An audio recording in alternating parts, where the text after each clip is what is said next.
All right, guys. The gate was 5 million. The attendance is 17,487. Second highest grossing event at the arena. The UFC is now 1, 2, and 3 all time here. Obviously, you know what the fight of the night was. And then they both get 50,000. And then Spann and Buckley were performance of the night.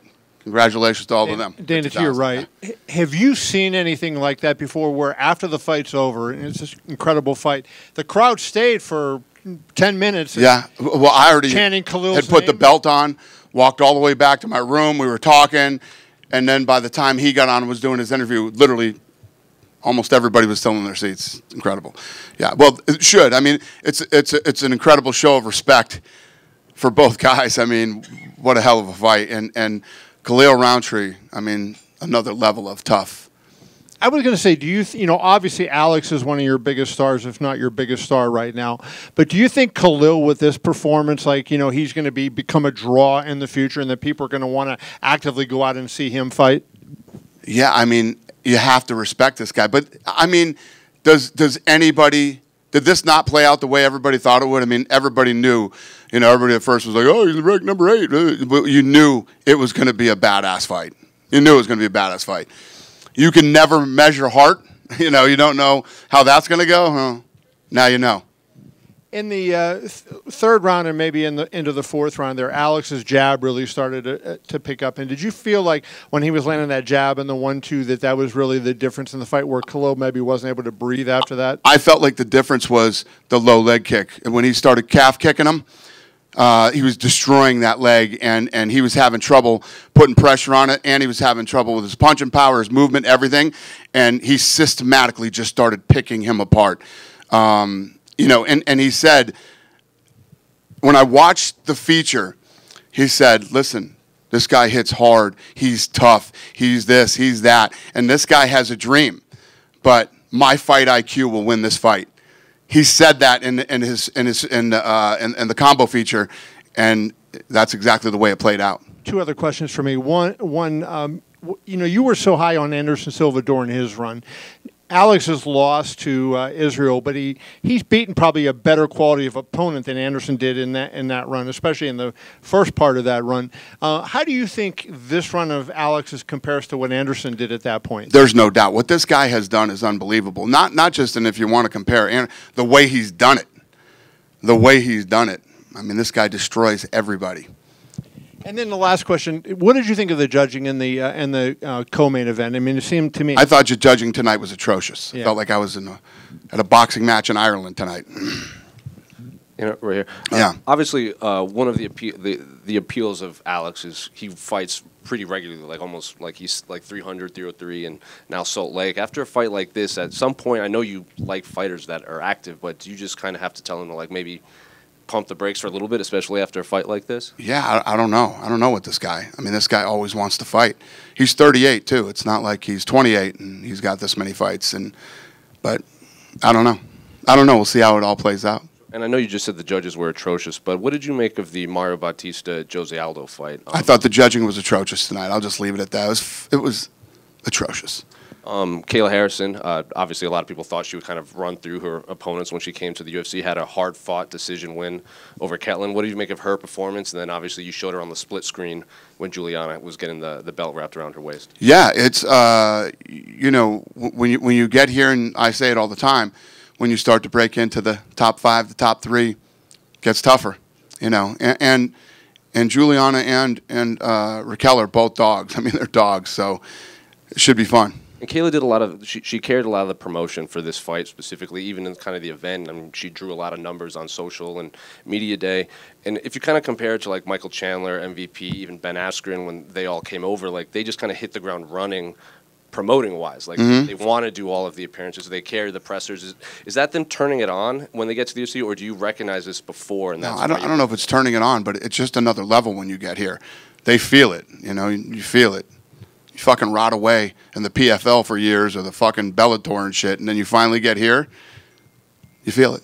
And then, not the judging, but what did you make of the referee in the Cesar Almeida-Iho Preteria fight where he kept resetting them? There were like 4 eye pokes. There was a low blow. Yeah, I missed that. I was in my room, and we were talking to people, and I know, but Ratner walked in right after it happened and was like, yeah, that ain't happening again tonight. And then I'm curious your take on this, because I asked Roman and Kayla about this. In the Roman Dolidze Kevin Holland fight, when he broke his ribs, Kevin's coach was asking him, like, do you want to continue? Do you want to continue? And the commentary felt it should be on the coach to make that call, because fighters are going to want to fight through it. And it might not look good because they might not want to fight, but they don't want to be the ones to throw in the towels. And it should be the coaches that decide their fighter shouldn't fight. What do you think? I don't know. I don't know the story. I don't know what happened. I didn't hear it, and I don't know what happened. But it looks like he broke his ribs on, like, turning, and then when he stood up, he was like, I broke my ribs. I don't know if he broke or popped a rib. I don't know if we know. Let me see if I got that information here. No, I don't. I don't have that info, but popped, broke, I don't know, but yeah, it's tough to maneuver around with a popped. It doesn't even have to be broken. All you got to do is pop that cartilage in between the ribs. No fun. Dana, going back to that Aldo fight, you know, in the 3rd round, Mario came out and sort of went for a takedown. Referee separated them, immediately goes straight for the takedown again. Do you think the referee could have been more active in quitting on the stalling there? I always think that the referee should be more active on that, 100%, especially when somebody keeps doing it to stall. And you guys aren't going to fucking let up on this, are you? I guess we'll get into it. I don't know, if you're judging on a guy, whether it's control, if it's this or that, if you're not trying to fight, how do you win the fight, right? And if you're looking at attempted takedowns, well, what about stuffing the takedowns? Just madness. There is a difference between offensive grappling and just wasting time. 100%. And it's not just the referees that need to recognize that, but clearly the judges as well. When you can tell that the guy definitely doesn't want to stand and strike and just wants to stall against the fence. Yes, the refs, that's their job. They're supposed to see it. When they see it continually happening and that the guy is not trying to win the fight, then you keep breaking them up. Do you think Conor McGregor tweeted about his idea for stopping stalling was introducing a stalling clock, and if you go back to the same move, the clock ticks down and you let them be in that position for less and less time? Is maybe not that idea, but would you like to see referees, if they go... I don't even think you need a clock. I mean, it's common sense. When the guy keeps doing it and is doing everything he can to not fight and not win the fight, as a ref, you should break it up immediately. I mean, if he just did it 3 rounds in a row and keeps doing it, you know, and they get there, he doesn't get the takedown, give him a couple seconds, see if he gets the takedown, then break it up. And just going back to the main event, I know you've already touched on it, but, you know, I think sometimes, because Khalil's like a sort of an empathetic guy, sometimes people kind of judge his mindset and maybe think he might not have the mental fortitude to reach spots like this. For him to show that sort of balls in the 4th round and meet Alex head on and take those punches and still come on even when it's... From the first round. Yeah. He had no fear from the first round. Khalil Rountree went in there and started going at it the minute the bell rang. No fear, no jitters, no nerves. I mean, maybe he had some jitters and nerves. If he did, he didn't show it. He went right in against one of the baddest dudes of all time and just started mixing it up with him. It was awesome. Hi, Dana, over here. Hi. Hiding behind all the cameras. Alexander Hernandez told us today that this morning he saw a shooting on the streets, and Brendan Royval went and chased the shooter, and I guess they caught the shooter. I'm wondering if you heard of that and if you think that's a smart idea. Our guys caught the shooter? Well, I don't know if he caught him, but I guess he was on the phone with 911, but they caught the shooter. Holy shit. Is that a smart idea for your headliner next week? I don't think so, no. I mean, this has happened in the past. It's weird how much this happens to our guys. Yeah. I mean, I don't even know what to say to that. There was also a power slap study that came out by a medical journal. Doctors watched the first episode of Power Slap and determined from just watching the first episode that there was concussions happening. Sounds legit. Yeah, I'm wondering what kind of... They watched one episode of the show, know nothing about medicals or what we do or any of the studies we've done. Sounds like these typical doctors that look for attention to me. That's what I thought. Yep, thank you. Yeah, and last question. You mentioned already Kayla a little bit, but PFL posted a video about a few hours before her fight, kind of putting her down and using that as a way to promote their upcoming fight with Larissa. What do you think as a promoter? Do you think that's the right kind of play to go? I think when you're losing as much money as they are, fucking go for it. Fucking throw the kitchen sink at it. These guys, this guy just came out recently and said, you know, we're going to spend more money than they did on the Sphere. Oh, that sounds fucking brilliant. How many tickets you going to sell? Yeah, they're not very bright. So if I were them, I would do what, listen, it's all fair. Knock yourself out. They're drowning. Drowning. They suck. I mean, they're not good at what they do. So I guess you would just keep trying anything you can to make something stick. All good. Dana, one more in the front, yeah. right here. Just because you brought up the Sphere, it reminded me. The WWE had a big event earlier today, too, and at the press conference, AAA said he watched Noche UFC, and he goes, that's what I want to do. And has he reached out to you at all? Because he was all about the graphics and the production value and everything at this press conference today. Oh, I didn't even know that. That's the first I heard of it. Awesome. Listen, we're all on the same team, so we can help. Dana, right here in the back. Obviously, tonight was a big night, but you've had a lot of great cards. Well, this was, the third one here in Salt Lake City, and it seems like you're really starting to build a huge fighting spirit culture out here in Salt Lake City. How important is it to you to have, big opportunities for guys in these cities and also bring shows to cities like this? Let me tell you about this city. So, like you just said, and we're number 1, 2, and 3 all time in the gate. And I'm sure you guys have experienced moving around this city. The nicest people in the world. These people are all really nice. And tell me how fun it is to fly 1 hour and sell out and have this kind of energy an hour away from Vegas. It's been great out here. And, I love it.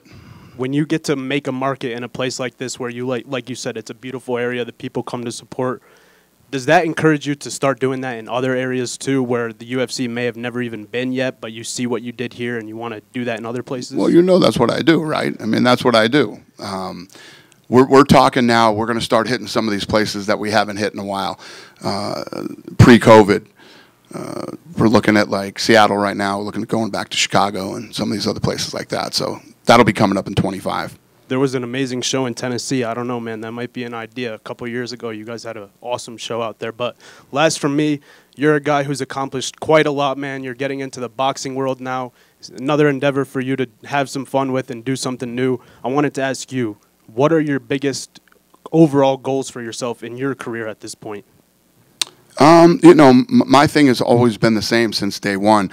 I want to continue to grow the sport. I want to continue, like you said, to go into markets that we've never been to. I want to continue to invest in the sport, like the PI in Mexico and many other ideas that I've had for the last several years. So I'm just going to keep doing that.